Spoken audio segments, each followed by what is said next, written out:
I've got a lot of experience with USDA grants and have put together some materials based on my own experience to try to help other applicants be successful. Awesome. Yeah, so brief intro to myself. My name is Lindsay Davies. I help to manage the national programs here at New Entry, working with the incubator and apprentice national networks, also helping with national grant recipients for BFRDP and CFP, which is Community Food Projects, helping to provide training and technical assistance for those folks as well.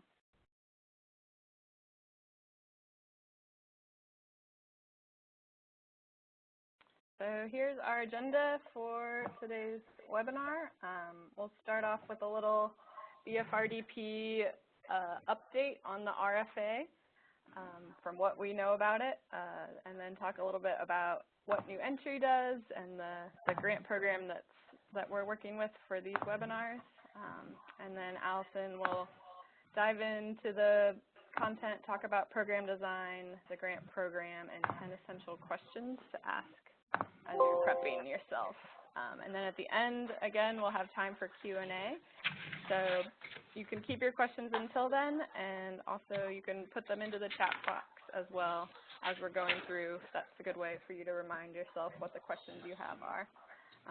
And just a reminder, if you're just coming in, please mute yourself so we don't hear the background noise that you have going on as well. Thank you. So I did get some emails as folks were signing up for this webinar about BFRDP and what the status was for the RFA. And so in short, for fiscal year 2019, the RFA has not been released yet, and it is dependent on the Farm Bill. So we do not know the status of that right now, but we do know that you should start planning your, yes. So we are getting some background noise, so please mute yourself. Or I will come over here and mute you. There we go. So I've muted everyone. So yes, so the Farm Bill is still being worked out, and so the RFA will come hopefully later this year or beginning of next year. But either way, you should start planning your BFRDP grant right now. So this is a great webinar to start learning more about the process for that. Another great resource is the National Sustainable Agriculture Coalition. Their blog, they've been updating it very frequently about the status of the Farm Bill. So please be sure to check that out. So a little bit more background about New Entry. So we work on the ground here in the Boston area and also national level as well. And so in the Boston area, we have incubator farms that we work with, and we also provide a food hub where our incubator farmers can sell their food to the food hub. And on a national level, we have national networks of incubator farms, apprentice farms, and helping to provide training and technical assistance to BFRDP and Community Food Project recipients. And so we have a specific grant to help support BFRDP applicants, and so that's where this funding is coming for, to help support these webinars. And basically the goal of the grant is to help folks who haven't applied to a BFRDP or are new to the process of applying for one of these grants. And the goal is to help provide training and resources about how to apply, how to make a good program. And so I'll send out resources after the webinar of previous webinars that we have done, and also other resources that we have available on our website. All right, now I'm going to pass the ball to Allison. Thanks, Lindsay. Hopefully everyone can hear me. And let me just make sure. All right. So, well, just to kind of make the link for people why we chose this topic and, you know, the connection to the BFRDP program, and also just to reiterate what Lindsay said. you know, program design is a term that kind of encompasses all of the various elements that you're going to put into a grant proposal. And I break it down a little bit more as we go forward here, but the first thing is to know that if you're going to do a federal grant application, maybe you've done one before, that basically what you're doing in your application is designing a program. And, you know, you may be applying for a program that you have been doing for a number of years, and so you have a lot of the components of the design already in place. But federal funding is a great opportunity to try out new activities and new approaches. And not only is it a good opportunity, it's a good strategy to try something new because this program is very, very competitive. And to get your program to stand out, you're going to want to have something unique in there or be able to demonstrate that you have learned from your past experience and you are being very thoughtful about what you're putting together as your beginning farmer training program. You know, as Lindsay said, the RFA, the request for applications, which basically opens the program and then gives you all the current year's information about how to apply, has not been released yet. It usually wouldn't be at this point in time. It usually comes out in the fall, but as I'm sure everyone knows, there's a Farm Bill negotiation going on right now, and so we're waiting to see kind of where things will land. Regardless of that, doing these steps now is really important. So what is program design? This is the definition I came up with. Program design is taking a thoughtful approach to deciding what activities to undertake and weaving them together in a deliberate way to achieve a specific result. I think the distinction between a program design and just kind of, well, this is how we've always done it, is this piece about being thoughtful and deliberate and really taking a bigger picture look at what you're doing and why you're doing it. Once you look at things that way, it's going to make it a lot easier for you to convey that to someone else, particularly in this case to a funder. And we're talking about the BFRDP program, but these principles really apply to any funder that you will go to. I've done a lot of work with foundations and even with individual donors, and these are all common themes and things that you're going to find in any of that work when you're trying to explain what you do to a third party. Designing a program is similar to completing a strategic planning process. So those of you who are familiar or have done strategic planning in your organization, you can think of this as kind of a compressed version of that, or something with a more limited scope, because you're more focused in the sense that you know the area that you're going to be working in. But really all the components are basically the same. You are still going to be thinking about, you know, who your audience is, why you're trying to reach that audience, exactly, you know, what they need, and all of those questions. So the common framework there. All right. Again, you know, the BFRDP application, just like any federal grant, is going to take you through all those steps. And if you look at what goes into the proposal narrative, you're going to see that it's asking you all these common questions that you would see in any kind of strategic planning process. The BFRDP program is unique in that it has a stated goal, which is to help beginning farmers and ranchers launch and maintain successful farm businesses. And later on, I have their exact language. They want to achieve this through education, mentoring, and technical assistance.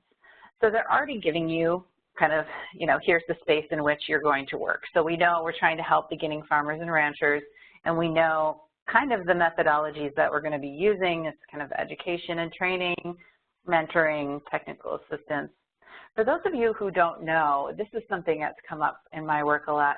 Technical assistance, I don't have this on a slide, and I should. Technical assistance basically means any kind of one-to-one or even small group assistance that you're giving to farmers on a specific area of expertise. So they call it technical. When I first saw the phrase technical assistance, I thought they were talking about like IT or something like that. It took me a while to figure this out, so I thought I should explain it. It's the same thing that when we talk about this new entry program, that we're providing technical assistance to applicants. It's basically just, you know, help with a very specific topic. And it's a very broad definition. So it can be one-to-one, it can be group, it can be, you know, in the form of like an incubator program or other models of training, just for reference. You know, as I said, the program design is essential for any federal grant you're going to apply for or any other funding that you would go for. So it's important to do these activities, and now is a good time to do it for farming programs because we're getting to the end of the season. You can review how your last season went and start thinking and planning ahead for the next season. You've probably, well, those of you who are following the Farm Bill discussions, there's some talk about possibly combining the BFRDP program with another program called the 2501 program or Outreach and Assistance Program, which is also tailored for beginning farmers. And really, regardless of what shape this grant program takes, they still are intending to provide support to beginning farmers. So I think that the basic ideas here in terms of what's guiding your program design is not going to change. And if you're already working in assisting beginning farmers or ranchers, you're going to be continuing that work. So just on relevance. These are 10 essential questions that I came up with that just basically guide you through the process of either designing a program or, you know, undertaking some kind of strategic planning for your next season. Again, this is a great time of year to do this, and you could take these 10 questions and bring them back to your staff and kind of go through them as a group or with your farmer participants. This is the language of the current BFRDP goals, just to kind of get us started on that topic and moving into the 10 questions. As I said, the primary goal of BFRDP is to help beginning farmers and ranchers enter or improve their success in farming. And then they list projects that provide education, mentoring, and technical assistance to give farmers knowledge, skills, and tools. The basic thing to know about BFRDP, they're pretty wide open in terms of how your farmer training program works, as long as you're really looking at farming as a business.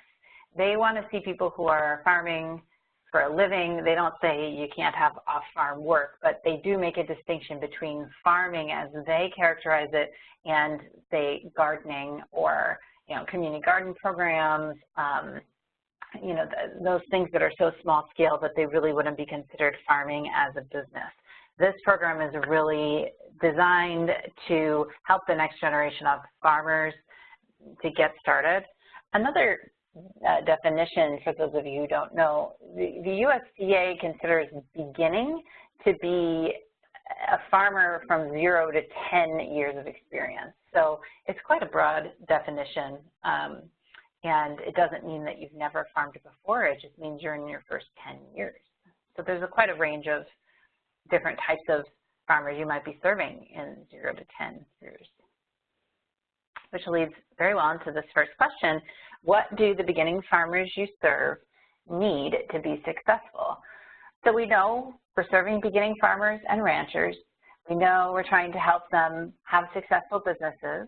We know the basic methodologies in terms of education, training, technical assistance, but going beyond that, we need to narrow down exactly what beginning farmers need and what the farmers you serve need. There's a lot of different farmer stakeholder groups, obviously, different types of farming, different backgrounds of the farmers, different locations, different, you know, micro economies that they're working in. So it's very important to, of course, know what your audience needs, and this is a good place to start. The BFRDP program will ask in the application how you involved farmers in designing your program. And so this is one of those questions that you can take it to your staff, but then you should also take it to the farmers and find out, how are things going from their perspective? What are they needing that they're not getting? What are they needing that they are getting from your program? And if you're starting out with a new program, trying to find a way to reach out to beginning farmers in your community and ask them, what are their biggest problems? This will really help narrow down what you are going to include in your program design. This is an example. A long-term client of mine, Minnesota Food Association, has an incubator program called Big River Farms. These are just photos from one of their farmer listening sessions. So they've set up their program in a way where every summer they do usually at least 2 of these listening sessions. They are facilitated by farmers. The staff don't attend, and there's a farmer volunteer that facilitates and then someone who takes notes. They give the farmers a real opportunity to be honest about what's working and what isn't in the program. Minnesota Food Association has been very successful with getting BFRDP grants, and they're on their 3rd award from this program. So this is a methodology that obviously is part of their success. Next question, what approaches have worked for your organization or others that are doing similar work? Again, to tie it back to the BFRDP application, it will ask you to review the online library, farmanswers.org, and we'll send a link to that in the follow-up materials. They have created this basically online database of a bunch of information, both of all the prior BFRDP projects that have been funded and their reports, as well as materials and curricula and just all kinds of different toolkits and things like that that BFRDP grantees have created in the past. So they want to know that you've done your homework, and this is also beneficial for you because, it's not saying that you can't do something that someone else has already done, particularly if it hasn't been done in your area or with your group of farmers, just that you are aware that it's been done and that you're building on best practices. And this can actually make things easier for you if you see, oh, I see there was a program that was created for farmers with limited English literacy already, and they've created some tools that we can use in our program, and you can build on those. And that will actually help your application, and it will help you in terms of not recreating the wheel. Next question, looking at what others are doing, and then also looking at what's not working in your program and why. And so this is another way to get at what the current needs are, and also to help you with parts of your program model. So say, for instance, you have been doing classroom trainings, and your classroom trainings are held on, weekday evenings, and you're only getting half of your farmer participants to show up at the classes. This might point to the fact that the farmers in your program have other jobs and they can't make it, or maybe it's not at a good location. Maybe you have too many classroom sessions. Maybe it's the topic. But if you know that there's a problem with attendance, that can help you figure out what could we change. You can also look at the parts that have been successful, but this will help you narrow in on what you might want to change and what you might want to try out. Also, there is a section in the proposal that's going to ask you to identify challenges and barriers that you might encounter and how you plan to overcome them. So again, they're looking for well thought out programs and people who have already identified some problems and some strategies to meet them. Now, they're not saying you have to know 100% in advance that you're going to be able to solve the problem, but at least that you have been deliberate in planning to address problems and identifying them. So as I said, federal funding is a great opportunity to try something new. The BFRDP program In some cases, they do fund the same program multiple times, like I mentioned with Minnesota Food Association. However, every time that we've done an application for Minnesota Food Association, we have made modifications, added things, taken things away, tried new things, and then they have kind of their core curriculum that's been successful in their incubator model. But we've changed things and tried new things. So federal funding, really almost none of the grant programs from the USDA are designed to be ongoing general operating funding. They're looking to either help grow a program or to try a new strategy or, you know, to create something that could be replicated elsewhere, you know, something unique. So what you don't want to do is just submit a proposal that's, here's what we've been doing for the past 5 years and we're going to just keep doing exactly that same thing. You know, you want to think about new strategies you might want to try. So you can look at what have your staff been saying. God, it would be great if we could, you know, get tablets and have the farmers have the tablets in the field so that they can enter their harvest notes right while they're doing things in the field. Or, you know, we would love to have another location for our incubator farm that's closer to where the farmers live, or just things that are on the list. Going back to this issue of if you have classroom sessions and you've had trouble with people showing up, could you try transferring your curriculum to some kind of online learning module, and how would that work? And is that a strategy you would like to try? So those are some of the questions you want to ask in looking at this. And then right on the heels of that, of course, are what resources do you need to try new strategies? So obviously, you know, BFRDP grants, we have all the materials, by the way, and we'll send you links about all the different details of the application, but they have the standard grants and then they have the larger grants. And, you know, the standard grants they have been up to $100,000 a year for up to 3 years. You know, this is a sizable grant, but it's certainly not enough to just launch every new thing you'd ever want to do.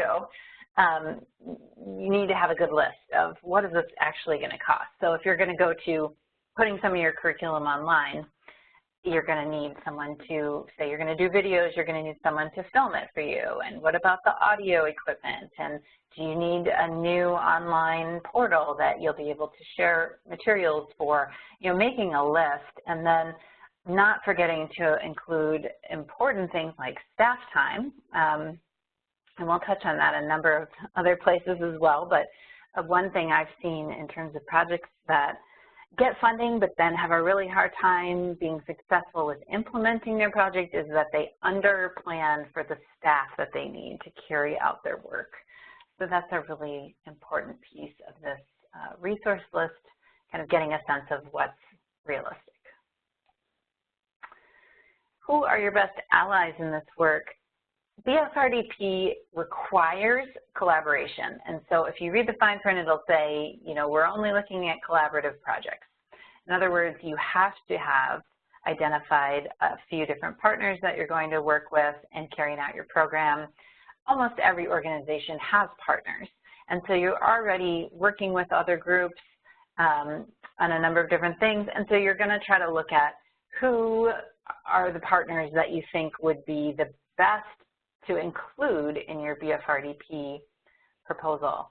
I did a webinar specifically on this topic on building successful collaborations, and when we send you the link to all of our other materials, you'll be able to find that as well. And I have like a similar list of top 10 tips on building collaborations, and there's a lot of good information in there. But basically, you know, the first thing to think about is who you have worked with well in the past. And just a caveat I give to everyone I work with is choose partners that you can rely on and that you know will be good communicators. So there might be a group in your area that, you know, has a great reputation and gosh, you love their work and wouldn't they be great to partner with, but every time you get in touch with them, it takes them 3 weeks to respond to your email, and there's lots of staff turnover, and it's just really hard to get the ball rolling. That is not the organization you want to work with for your application. the practical pieces of collaborating on a federal grant are so important. And again, in my work, so I've done 42 original proposals myself to USDA programs, and then I've also done project management and evaluation for projects that are funded. And I've done this on quite a few different multi-year projects and have seen what goes well and what doesn't. And this partnership communication piece is another one of the biggest things that can cause your project to fail. If you choose a partner that just cannot follow through, it can really hamstring you. Now, you do have options to change partners midstream if you need to and things like that, so I don't want to make it too dire. I just want to emphasize, pick good partners and make sure that you pick your partners based on how they work with you and not just on how it looks on paper, because it's great when you have a partner that looks good on paper, but it's not going to be so great when you go to try to do the work and you can't find them or you can't get a hold of them. So keep that in mind. What can you realistically do with this grant? So going back to the question number 5 about what resources do you need to carry out this project, you want to start building an outline of your budget as you're putting together your program design so that you can see what's actually possible with the money that's available. And BFRDP has required a 25% match contribution, and there's resources on how to do match, but basically what they're looking for is for your organization to contribute 25% of the total cost of the project from non-federal sources. And they can be in-kind contributions of staff time and volunteer time and other in-kind pieces, but you do have to contribute that part, and you need to have enough funding to pay for all of the nuts and bolts of your project. The staff time to manage it, the staff time to be the financial manager of the project, so do the billing of the grant, keep financial records. You also are going to need to do evaluation for your project.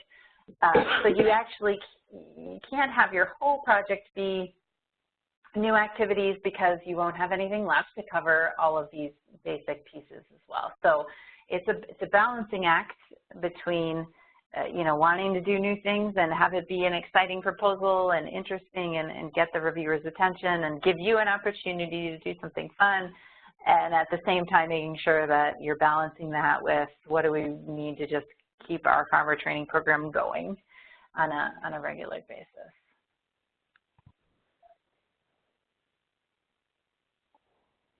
I've touched on this a little bit already. What makes your project unique and innovative? It's a very competitive program, and it's becoming more so, and I believe here we go. Yeah, these numbers were only through 2015, but I'm sure NSAC probably has newer numbers now. You can see there's a steady increase every year in the number of applicants to this program. It's a national program, obviously, and they do try to balance the distribution of awards geographically a little bit, so you're not totally competing against everyone in the country, but it's competitive. And so looking at what makes your project unique and innovative is really crucial. And I know there's always a tension for nonprofits between, again, this piece of what's new and different and how do we fund our ongoing activities. Just keep that in mind. And maybe there's ways of finding your current activities and describing them in a different way, or pointing out things about them that make them stand out that you haven't thought of before. And reviewing other projects on farmanswers.org could point that out to you. But just, really making sure that you are doing everything you can to have your project stand out from the other projects out there. This is, you can see how kind of all these questions just basically, they have the pendulum swing from one to the next, and then you have to balance them out. So then, yes, unique and innovative is so important. On the other hand, you don't want to stray too far from your mission for your organization or for your program. You want to make sure that all the new activities that you are planning to do still fit with your current program or with your organization as a whole. You know, if you don't see a clear fit between what your organization's trying to do and this program, you probably don't want to apply. Federal grants require a really big investment of staff time and support from organizational partners, and you don't want to undertake that lightly. If you don't have the buy-in from your whole organization, it's also going to be a struggle when it comes time to implement the project. So it's a team effort. You want everyone to see that this is a good opportunity for you and it fits with what you're wanting to do, so that you get the buy-in that you need to support the project. You know, you can still, and it's not to say that people who are new to the farmer training scene can't apply. You can. You know, they will ask you to demonstrate that you have relevant experience so that they know you're qualified to start a beginning farmer training program, even though you don't have 10 years prior experience of doing it. Maybe you have done something else similar, you know, to demonstrate how it fits with your expertise and your organization. Final question is, are you ready for a federal grant? So those of you who have done federal grants before, you know what to consider here. If you're new to doing federal grants, one thing I recommend that you look at is the online self-assessment tool that I created for new entry. We'll send you a link to that. It's basically like an online survey. You just go through and click boxes, yes and no, and then it will give you different answers depending on what you've selected, basically looking at your readiness and asking questions about the basic eligibility requirements, but then also some of the internal capacity pieces that you want to have in place, like financial management, other things. You know, the grant application process itself is lengthy and time-consuming and a little bit complex.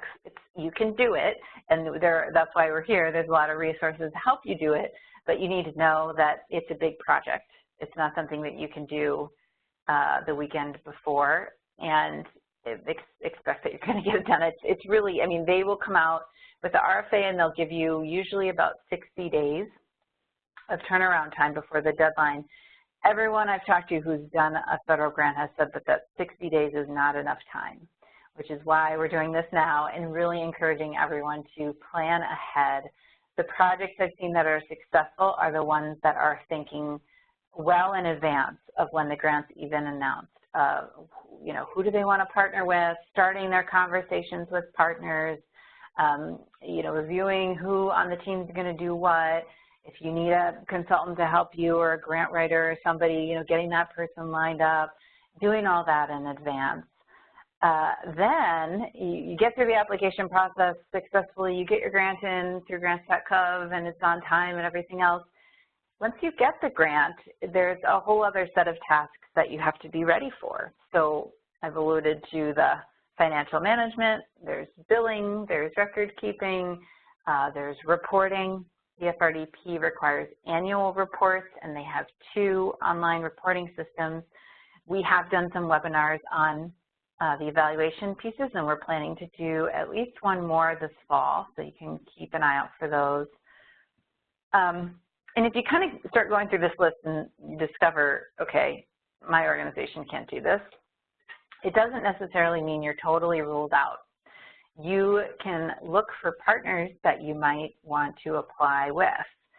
There are options for, so when you do a partnership, there's a number of different ways to structure it. There's always one organization that acts as a lead applicant. They submit things online and the grant comes in their name.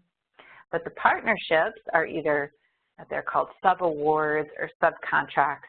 Again, there's more resources on that. I won't go too far into it now. But basically what it means is you're an official partner and some of the grant funds will come to you as a partner. So you can still benefit from BFRDP funding even if your organization can't really lead a grant proposal. You could be a partner on somebody else's proposal And this is really a great way to get introduced to federal grants. If you haven't done them before, go to an organization that has more experience than you and find out, are you applying to BFRDP this year? You know, do you have your partners lined up? We have a project idea, but we really need an organization with more capacity to help us. Or maybe your organization can be the lead applicant on a grant, but you need some help with other parts of the project you can pull in partners for and basically distribute the work amongst your partners. Another piece of this is just if you have applied before and you were not successful, make sure that you very carefully read all of the reviews. The good news about these grant programs is they do give you your full scoring and they give you all the comments that the reviewers made on your proposal. You don't get to know who the reviewers are, but you do get to know what they said. And it can be extremely helpful if you then want to reapply. I've seen a lot of organizations have success the second time through because they're able to make some changes based on the reviewer comments. You know, reviewers do change year to year as well, so you're not going to have the same people looking at your project, so it may still be worth reapplying.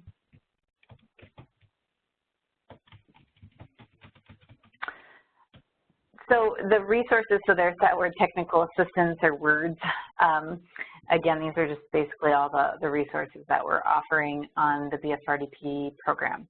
So the online self-assessment tool is something that I created just to try to help applicants think through this early part of, am I ready to apply? We'll send you the link.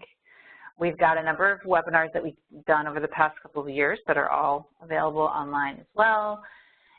BFRDP through the National Institute for Food and Agriculture, which is the department of the USDA that this program lives with, NIFA and IFA. They have a website about this program, and you can see all the prior year's announcements. They usually don't change so like super a lot from year to year. Again, we're not entirely sure what will happen this year, but expect that the basic spirit and goals of the program will stay the same. FarmAnswers.org is the website I mentioned. That's kind of a online database of all the prior programs. It's a really great place to look around. And then I'm available for private consultation to organizations, and there are probably others in your area as well that do grant writing or different components of things that might be helpful to you in this process. So we'll be sending follow-up email with a survey and recording the slides, all the other resources that we mentioned. We have 2 webinars planned right now, and then we will likely have a few more later this fall once the RFA comes out. So the next one is basically an introduction to BFRDP for ranchers and grazers. If your program is working with livestock or you know of anyone in that area, we're doing a couple webinars focused on that because there has not been as much participation by those kinds of farming programs in the BFRDP program in the past. So focusing on those on the next 2 dates. Here's our contact info, and now I believe we are ready to open up to questions. So I think I need to pass it over to Lindsay here to make that possible. Do that. Yeah, I think it would be easier if folks type their questions into the chat box as opposed to unmuting everyone.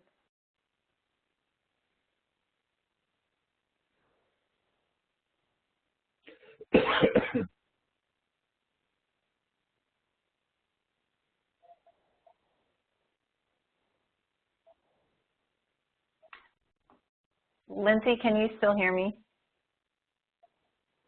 Yeah, can you hear me? Yeah, so it looks like Beth, one of our participants, has her hand raised, but I don't know how we respond to that. Maybe if Beth is there, we can unmute her or something.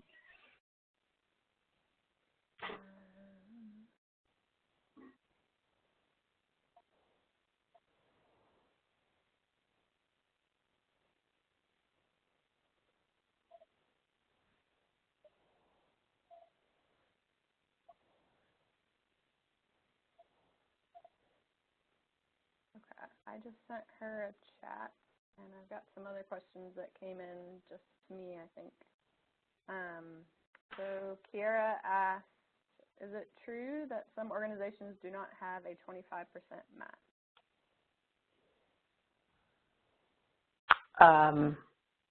I guess I might need more information, but everybody is required to meet the 25% match.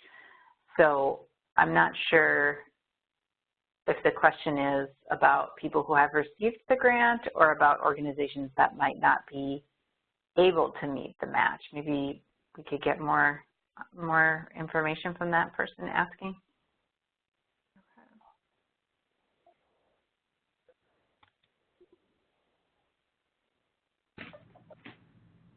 I just unmuted all the participants. Maybe that's just...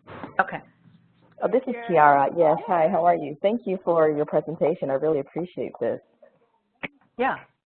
The Winston County Co-op has received this particular grant in years prior, and they did not have to match 25%. So I'm just wondering if now is it the case that they must match?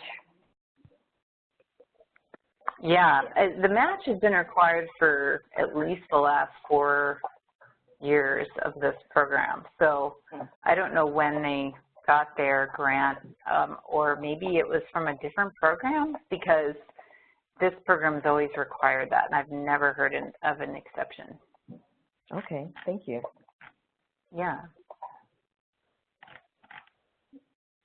I had another question related to match, so I'll do that one next, and then jump back to some other ones too. So Morgan asked, does the 25% match have to be secured when you apply? So I'm assuming that means you have to write it into your grant proposal where your match is going to come from. That's a really good question, because they changed the rules on this and then they changed it back. And so now I'm not exactly sure what they're going to do this year. So for many years, you were required to document every dollar of the match when you applied. And then last year, or maybe the year before, I'm losing track, I think 2017, they did a trial thing where they did not require you to have all your match documentation at the time of the application. But then last year in fiscal 18, they went back to requiring it. So I think likely moving forward, you are going to be required to document your match. You know, if your match is in kind, which a lot of organizations are, they will count some of staff time that's not in their federal budget, like say the other staff that are not part of the federal budget, you include some time from them, or if you're including volunteer time, or sometimes you can even include infrastructure like, you know, access to land or tools or things like that. Those things can be documented from the executive director of the organization in a letter. They don't actually have to have really like bank records or anything like that. If you're going to name specific things like a foundation grant, a specific foundation grant, then you'll need a letter documenting that from the foundation. But if you're doing kind of organizational resources, then just having the executive director of the organization say, we're providing this, is enough. Morgan, does that answer your question? Yeah. Can you hear me? Yeah. Yep. Okay, great. I'm sorry, one other question. Is there any limit, if you're doing partly staff labor in-kind match, is there any limit to how much of your match that can be? Do you understand what I'm saying? Yeah, no, there's not. You know, the only limits that apply to that are if you get a lot of other federal grants in your organization, you have to make sure that, say, your time, Morgan, you don't commit more than 100% of your time total for match and other things. It's not likely to affect most small organizations.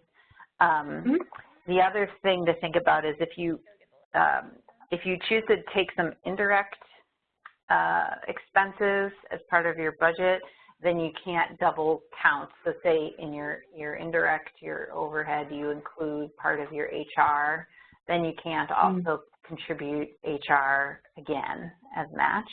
But you can't, a lot of organizations will choose to contribute their whole indirect amount as match. So if you take the kind of the standard rate, it's 10%, you can just contribute your whole 10% indirect as match. And then it's fairly easy to document. Okay, thank you. Yeah. Yeah, and Beth asked a question too about salaries. Does that cover what you were asking as well, Beth, or did you have another question? Or maybe she has left us. Yeah, hopefully she got her answer. Yes. And be back. I never made it back.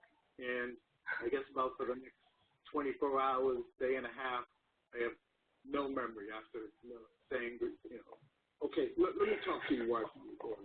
Jerry and Jody, what made you go back to the school with Jody? I muted everyone again. So I don't think that was relevant question to what we're doing. If anyone else has any questions, you can put it in the chat box below.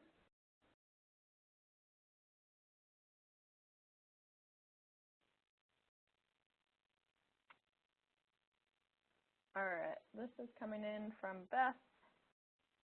What percentage of your grant can be for salaries? There's no specific limitation on that. I have seen in some cases where reviewers have said that they thought, too much of the grant was salaries, but it's all subjective. They don't have a specific rule on that. And, inevitably almost every program budget is going to be majority salaries because when you're doing these kinds of activities, that's your main resource. So there's not really a rule of thumb on that. I'd say just kind of try to balance it out with some other expenses as well so that you are showing that your budget at least has some other expenses like, I don't know what you would need, training materials or tools if you're doing actual farming or, other costs like that are in your budget as well.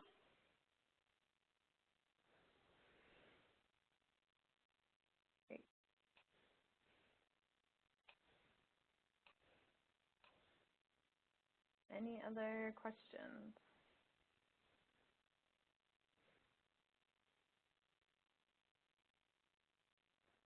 All right, well, I'll follow up with the email to everyone, and you're welcome to send more questions my way, and I can get those to Allison if she is a better expert on it than I am. I'll get it to Allison, your questions as well. So thank you all for joining us today. And I will Thank you, Lindsay. Info about our upcoming webinars as well.